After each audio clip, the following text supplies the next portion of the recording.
right. I want to start out with just some housekeeping things real quickly. As this investigation has progressed, we're trying to coordinate our information flow. So all the information will be coming through the Collierville Police Department. Our mayor, Board of Aldermen, I'll be speaking on their behalf. We don't want to confuse, and I definitely don't want to create any additional fear in the community. Right now, there are no known additional threats to the community. Right now, we're working a crime scene, very significant one.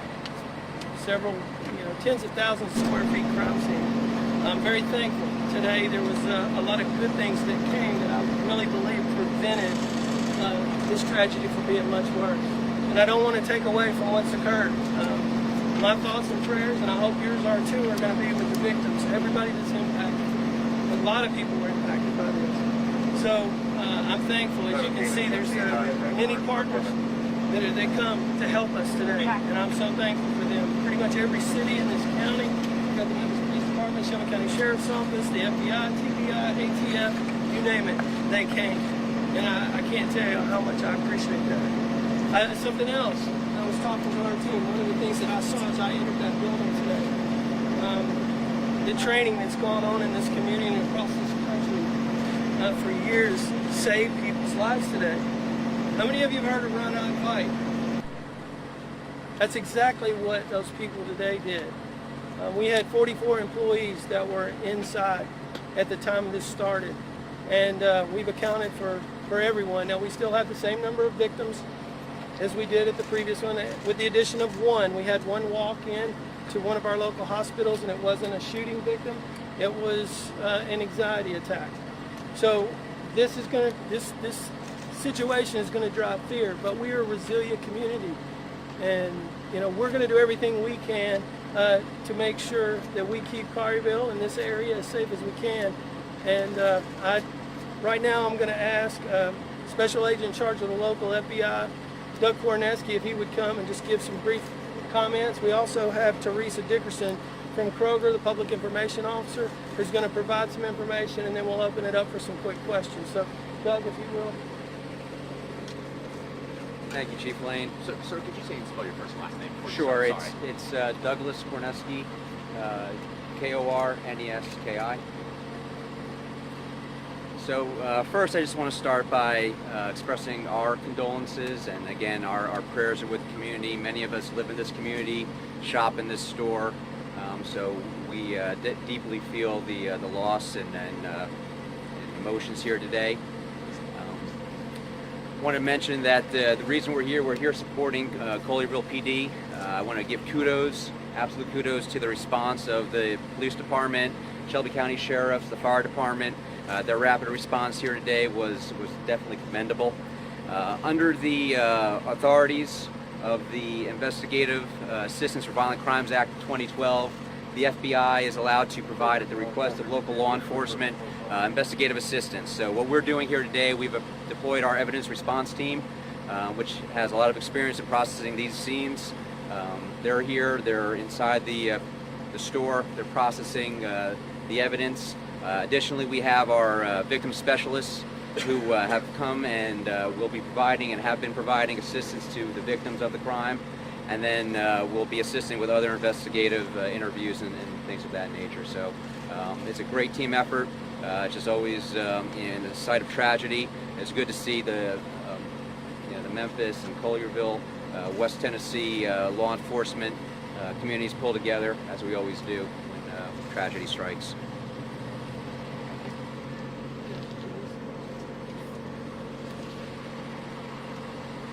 Thank you, everyone. Teresa Dickerson, and I'm the Corporate Affairs Manager for Kroger Delta Division. I'd like to just say, every Kroger associate here in this city, in the Mid-South, we stand with our team here at the Collierville store. Actually, every associate throughout the country. We are praying for our associates here in Collierville. And we're asking the community to please pray for us as we go through this difficult time. We're saddened and heartbroken by what happened here today. It is an emotional roller coaster, as you can imagine. And we, of course, have provided counseling for every associate who's here today. And we will continue to do that. We'll also close the store. It will remain closed until further notice. Again, this is a tragic incident and we are saddened by it. Please pray for our family, our Kroger family, the family of the victims. And we're asking today that you will, for the integrity of this investigation, please direct all questions to the Collierville Police Department. And we just want to say thank you to the police department, to the first responders who were rushing in as people were rushing out. If you can imagine that, then you also pray for our first responders who came out today to help us during this tragic incident. Thank you. Chief Lane, what can you tell us about the shooting? Ma'am, What can you tell us about the shooting? very little. Right now, he's deceased. We're still continuing the investigation. It's ongoing. There's search warrants that are going to be carried out shortly at different locations, or at one in particular. Can't give that out, so I know that's the next question. But we're going to carry this thing as far as we can to see and make sure that there's no one else involved. Chief, did you talk about the truck in front of the store under the bomb unit has been there? As a matter of fact, I think they're right now. Right. Did you talk about what you're looking for? Well, that's pretty standard in these types of situations. We want to check and make sure, we know from our past experience, or I say past experience, my past knowledge of these incidents around the country. There have been times where there have been booby traps and things like that that's been associated with these, so it's out of abundance of caution. We have the resources here. We have some of the finest specialized resources in this part of the country, and they've been here for a long time preparing for terrorist type attacks. In this case, we don't believe that's involved here, but it's early in the investigation and we're continuing on. But it's just making sure that any contact, that we keep this community safe. Chief, Chief Lane, what you about speak this on the trip? victims? How many were customers? How many were employees? I don't have that information right now. We'll try to get that for you tomorrow. What was the status? Do you know their conditions? Right now, it's still the same. I know that we had one in surgery and another in ICU, and so y'all continue to pray. We don't want there to be any more loss of life. Chief, you what say- about they all gunshots? Because there's a chance that someone might have tripped, fell, any other injuries. Are they all gunshots? I don't have any information to support that. Yes, sir, Brian. Chief, what about the training that you all have dealt with in active shooting investigation, without getting away specific tactics, but what helped your officers today potentially have something worse happen? It hasn't been 3 months. The Collierville Police Department hosted a multi-agency active shooter training scenario with our law enforcement partners, fire, and I'm very thankful that we did. It's a whole lot easier to go through. You make your mistakes there. Today, what the result was victims were able to get medical treatment much faster because of the integration between police and fire. And our partners come in. Everyone knew. Very proud of our police officers. I think, and thank you for saying that, Teresa. It's one thing to see it on the news, but it's another thing when you're having to go in and know that there's a potential person armed on that other side, and there was not one person that didn't. That building was flooded with blue uniforms, and I'm very thankful for them. Do you know Any the officer had a shooters? connection to any of the victims or this store in particular? That's part of the investigation. We're not going to get into Were any that. officers?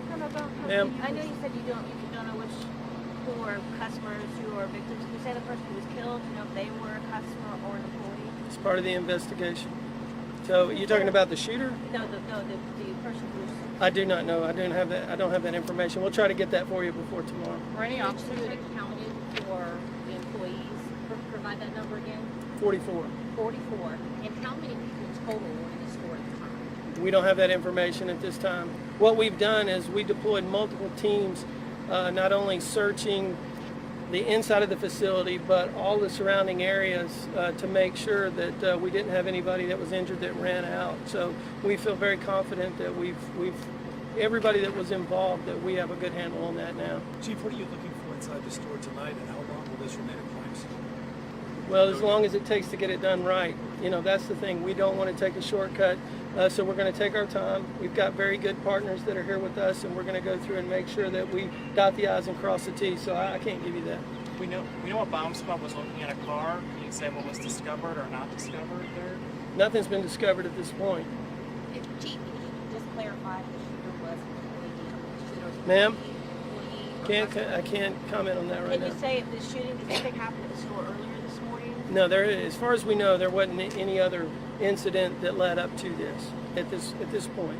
Were any officers hurt? No officers were hurt. Chief Lane, what's next for the emotional toll that's taken on your officers? It's not every day a police department deals with an active shooting. How's your department doing? What's next for you all after this afternoon? Right now, our primary concern was scene stabilization and making sure that we get the victims the medical help. But there will be a time where we'll do critical stress debriefings with our officers. There'll be officers that involved in similar situations come from across the state that we'll talk about it, and what did we do right? Is there things that we can do better and those kinds of things? I don't know if you noticed, but we had chaplains here. We graduated 9 chaplains 2 weeks ago, and we had 3 chaplains on the scene here offering their services. I'm very thankful that they were here. Can you say what type of weapon was used? I No. don't think that. Did you say how many? Oh man, that's part of the investigation. So what we don't want to do is, I know you want that information and we want to give it to you. We're not, what we have to make sure is that there's no one else involved in this, and the more information we release, the more we compromise potential investigation going forward. So we're going to get you the information eventually, but right now, please bear with me. Gee, how many Will times? Kroger also have security? I'm not sure that you want to answer that Ms. question. Dickerson, What I didn't hear. did the Kroger have security at the time? So we'll give you that information as soon as it's available. I'll get with him and he can provide another update. Chief, was there a time when you thought there was a second shooter? We have to go into it anticipating that that's the potential for it, but there was no credible evidence that there was a second shooter. Most of our first-hand witnesses pointed to one. I know there was some reports that I think we talked about in the first briefing where there was an individual on the roof. I can personally tell you that was a Kroger employee because I was part of getting him off. So that was definitely a Kroger employee. Chief, I know this has been asked, but I'm getting a lot of questions from a report on the other side with the checking of that vehicle. Something was removed. Will you give us any other updates about what's happened? It's not clear yet. Well, we're not going to release what's been removed from that vehicle, okay? If there's something, I wasn't aware of that. I'm sure there's somebody that's got eyes on it. I'm kind of staying back, and we're trying to let our professionals do their job. So, but 2 more questions. Can you go through the timeline of events one more time, please? Okay, we told you at the last briefing that the first call came out at 1:30. The first car that the dispatch has on the scene is 4 minutes later. I have since found out that as that call was going out, Collierville PD did have a car that was on the scene, so our response was almost immediate. Some people don't get on the radio. You know, it's a high-stress situation, and they've been trained, you go towards the threat, and that's what they were doing. Any children that were injured? Not that I've been told at this point. Will there be another briefing tonight? Probably not tonight. If we get any significant developments through the ongoing investigation, Major David Townsend will reach out to you guys and we'll organize a press conference. If not, we'll have one sometime early in the morning to brief everybody up. Okay? Anything else? All right. Thank you, Chief. Thank you. Thanks, Chief.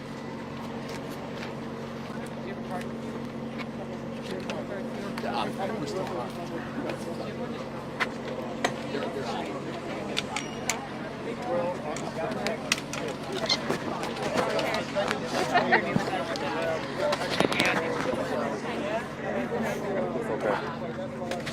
All right, let's get ready for the next one. For you, it's still hot. Okay, thank you. Yeah, they were telling me about a nap mic, and I was like, it's hard to do that when it's happening, so we fixed it.